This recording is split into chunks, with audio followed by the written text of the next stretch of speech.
America just got its best look ever at the true face of fake news when journalists set their sights on a group of teenagers from Kentucky.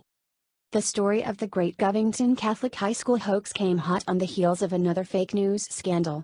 Just days before, BuzzFeed News printed an anonymously sourced story about my father, the President of the United States, committing a federal felony and telling Michael Cohen to lie before Congress. The story was so fake that Special Counsel Robert Mueller's own office thought it was their duty to step in and inform the public of its inaccuracy. Undaunted by that humiliation, liberal journalists and professional left-wing activists rushed to judgment about the Covington students the very next day, depicting them as unrepentant racists and even calling for people to dox, harass, and attack them. My father and I are used to enduring these sorts of outrageous attacks from liberal journalists. We've been public figures for decades, and we know how these people operate. CNN, for instance, ran an equally fake story about me last August, in which their own source for the story went on the record admitting that he lied to them and the story was untrue. Did CNN have the honor to apologize to me for running a false story? Of course not. In fact, they refused even to retract it. The year before that, they ran a false story claiming that WikiLeaks gave me advance knowledge about Hillary Clinton's hacked emails. Once again the story was untrue, and at least this time CNN walked the story back, but only after they spent a full day spreading the lie non-stop to their audience. While public figures like my father and I are prepared to push back against their false narratives, the same can unfortunately not be said for the children of Covington Catholic High School, who were pulled into the public spotlight against their will by liberal partisans attempting to use them as political weapons to fight their radical, left-wing culture war. My father and I are both often criticized for using the term fake news to describe the openly biased mainstream media, but at the end of the day, it is not we who are the true victims, even if we are typically the intended targets. The real victims are ordinary Americans, who lack the power or know how to defend themselves against the media's ruthless attacks. And the Covington Catholic fiasco is a perfect illustration of that. Taking tiny, incomplete video clips at face value and uncritically reprinting the accounts of left-wing activists, journalists from virtually every major news outlet in this country, and many from overseas, spun a lurid tale of racist, white, teenage boys from Covington Catholic High School branching off from the March for Life to surround and harass a helpless Native American Vietnam veteran. The coverage particularly emphasized the Make America Great Again hats the boys were wearing, which many reporters and commentators seemed to treat as implicit confirmation of their interpretation. We're talking about CNN, The Washington Post, the BBC, the very top tier of respectable journalism. They printed this story as the gospel truth, unleashing one of the most disgusting online hate mobs in American history. The boys' faces were plastered around the internet as the face of white privilege. Celebrities and journalists joined in the frenzy on social media, with some calling for the kids and their parents to be attacked or even killed.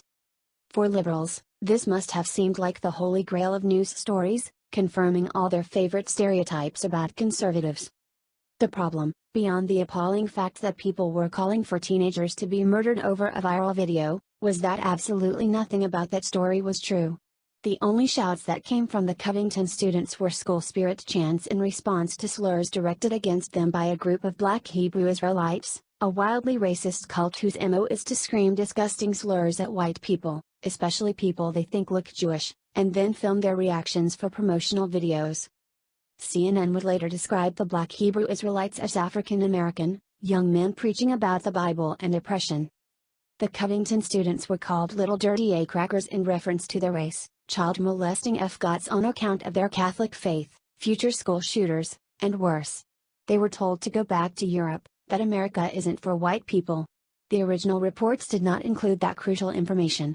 Nor did they mention that Nathan Phillips, the Native American activist some video clips show in an Apair Phillips, who as we learned Tuesday in another series of embarrassing media corrections is not actually a Vietnam veteran, as he originally claimed, was the aggressor.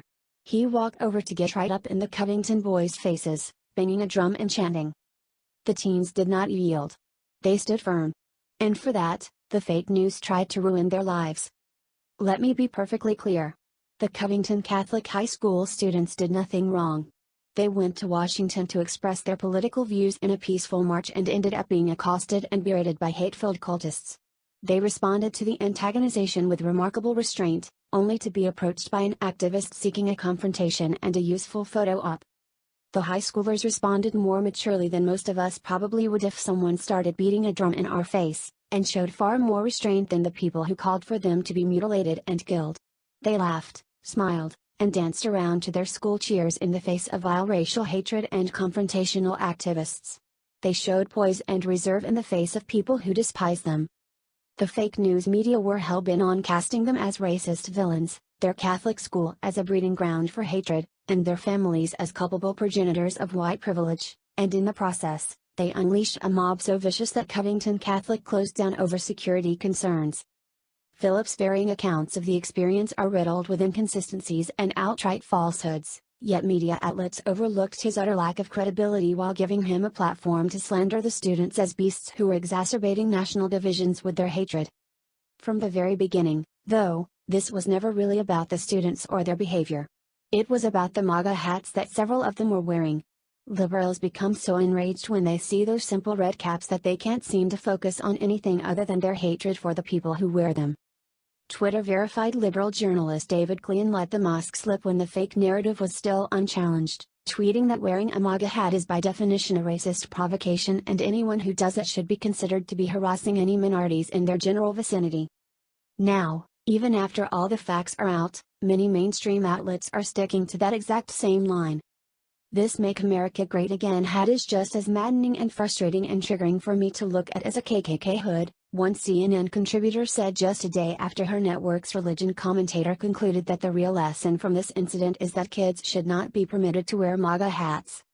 Then, to drive the point home, NBC's Savannah Guthrie had the gall to ask the student whose family was most viciously targeted by the fake news-inspired hate mob, "Do you think if you weren't wearing that hat this might not have happened or it might have been different?" The message is clear: don't let your children publicly support the president if you don't want the media to make your entire family into a national target for harassment and intimidation. The point is to cow President Trump's supporters into submission, to stigmatize and shame them until they can't even feel safe expressing their political views in public. That's exactly what the Covington coverage accomplished, at least initially. Even Catholic Church leaders and their own teachers reflexively condemned the students before the full story was reported. That's why many of us refuse to stop using the term fake news to describe certain elements of the establishment media. This sordid affair shows that it's not he who is their main target, it's people like the Covington kids who dare to defy the liberal orthodoxy. The real target, in other words, is people like you. CNN legal analyst Jeffrey Toobin clearly recognizes the folly of ignoring the truth in pursuit of a partisan narrative, remarking that the larger message that a lot of people are going to take from this story is that the news media are a bunch of leftist liars who are dying to get the president, and they're willing to lie to do it. He's exactly right. The fake news is not going to stop after this, though. In 2016, Americans elected my father president, and liberal journalists will never forgive them for it. The media will continue to use their power to belittle and slander anyone who, like the Covington Catholic students, reminds them that tens of millions of voters really do want Donald Trump in the White House. Every time I'm in Washington, I'm struck by the number of school kids from Middle America wearing MAGA hats as they visit their capital city. It makes me beam with pride, but the Covington affair shows just how deeply the same side upsets the left and their allies in the media. The fake news media were willing to endanger the lives and destroy the reputations of innocent kids and their families just to falsely portray my father's supporters as bigots. In spite of all that, I have a message for the Covington kids and every other young Trump supporter across the country. Wear your MAGA hats with pride, kids. The president will always stand with the American people against the fake news. It's the only way we, and the truth, will win.